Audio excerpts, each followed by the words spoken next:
എമ്പുരാൻ സിനിമയ്ക്ക് രൂക്ഷ വിമർശനവുമായി പ്രമുഖ സംവിധായകൻ ടി.വി. ചന്ദ്രൻ. കൂട്ടക്കുരുതിയുടെ ചരിത്രത്തെ പരസ്യചിത്രം പോലെ എടുത്തിട്ട് വിമർശനം വരുമ്പോൾ വെട്ടിമുറിച്ചത് ഉചിതമല്ലെന്ന് ടി.വി. ചന്ദ്രൻ പറഞ്ഞു. ഗുജറാത്ത് കലാപത്തെക്കുറിച്ച് സിനിമ ചെയ്തിട്ടുള്ള ടി.വി. ചന്ദ്രന് ഇത് പറയാനുള്ള അവകാശമുണ്ടെന്ന് സംവിധായകൻ കമൽ പ്രതികരിച്ചു. സ്വതന്ത്ര ഇന്ത്യ കണ്ട ഏറ്റവും വലിയ മനുഷ്യ കുരുതി ഒരു ആഡ് ഫിലിമിന്റെ രീതിയിൽ ഷൂട്ട് ചെയ്ത് വെച്ചിട്ട് അതൊന്നും ഞങ്ങൾ അറിയാതെ സംഭവിച്ചു പോയതാണ്, അതൊക്കെ കട്ട് ചെയ്ത് കളയും എന്ന് പറയുന്ന ഒരവസ്ഥ സംഭവം. നിങ്ങൾ ചെയ്യുന്ന ചെറിയ സിനിമയാണെങ്കിലും ആ സിനിമയ്ക്ക് നിങ്ങൾ ആൻസറബിൾ ആയിരിക്കണം. You should say that's my film, I will not move an inch from that. ആ ധൈര്യം നിങ്ങൾക്ക് വേണം. ചരിത്രത്തിലെ വലിയൊരു കൂട്ടക്കുരുതിയെ ഒരു പരസ്യചിത്രം പോലെ ചെയ്തിട്ട് പിന്നീട് വെട്ടിമുറിച്ചത് അപഹാസ്യമാണെന്നാണ് ടി.വി. ചന്ദ്രൻ തുറന്നടിച്ചത്.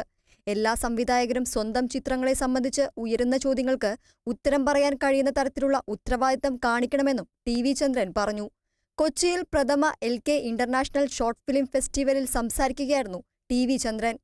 എങ്ങനെയോ അത് സംഭവിച്ചു എന്നൊന്നും പറയും. കാരണം സ്വതന്ത്ര ഇന്ത്യ കണ്ട ഏറ്റവും വലിയ മനുഷ്യ കുരുതി ഒരു ആഡ് ഫിലിമിന്റെ രീതിയിൽ ഷൂട്ട് ചെയ്ത് വെച്ചിട്ട് അതൊന്നും ഞങ്ങൾ അറിയാതെ സംഭവിച്ചു പോയതാണ്, അതൊക്കെ കട്ട് ചെയ്ത് കളയും എന്ന് പറയുന്ന ഒരവസ്ഥ സംഭവം. നിങ്ങൾ ചെയ്യുന്ന ചെറിയ സിനിമയാണെങ്കിലും ആ സിനിമയ്ക്ക് നിങ്ങൾ ആൻസറബിൾ ആയിരിക്കണം. You should say that's my film, I will not move an inch from that. ആ ധൈര്യം നിങ്ങൾക്ക് വേണം. ടി.വി. ചന്ദ്രന് ഈ അഭിപ്രായം പറയാനുള്ള അവകാശമുണ്ടെന്ന് സംവിധായകൻ കമൽ പറഞ്ഞു. കാരണം സിനിമ ചെയ്യുമ്പോൾ ഫിലിം മേക്കറുടെ ഉത്തരവാദിത്വമാണ് താൻ ചെയ്യുന്ന കാര്യത്തിനോട് നീതി പുലർത്തുകയും അതോടൊപ്പം തന്നെ ആൻസറബിൾ ആകുക എന്നുള്ളത്. ചന്ദ്രേട്ടൻ ധൈര്യപൂർവ്വം ചെയ്തിട്ടുള്ള ആളാണ്. നമുക്കറിയാം വിലാപങ്ങൾക്കപ്പുറം എന്ന സിനിമ എത്ര പേരോട് കണ്ടിട്ടുണ്ടെന്നറിയില്ല. അത് അന്നത്തെ ഗുജറാത്ത് കലാപവുമായിട്ട് ബന്ധപ്പെട്ട സിനിമയാണ്. അതുകൊണ്ട് തന്നെ ചന്ദ്രേട്ടൻ പറയാനുള്ള അവകാശമുണ്ട്. അതാണ് ഒരു കാര്യം. കമലിന്റെ പേര് കമാലുദ്ദീൻ എന്ന് മനഃപൂർവ്വം മാറ്റിവിളിക്കുന്നതാണ് ഇക്കാലത്തിന്റെ ക്രൗര്യമെന്ന് സംവിധായകൻ സിബി മലയിലും പ്രതികരിച്ചു. കമൽ പറഞ്ഞ പോലെ കമലും ഞാനും 40 വർഷങ്ങളായിട്ട് ഒന്നിച്ച് സഞ്ചരിച്ചവരാണ്. സിനിമയിലും ചലച്ചിത്ര അക്കാദമിയിലും സംഘടന മാക്ടയിലും കഫ്കയിലും ഒക്കെ ഒരുമിച്ച് ജോലി ചെയ്തവരാണ്.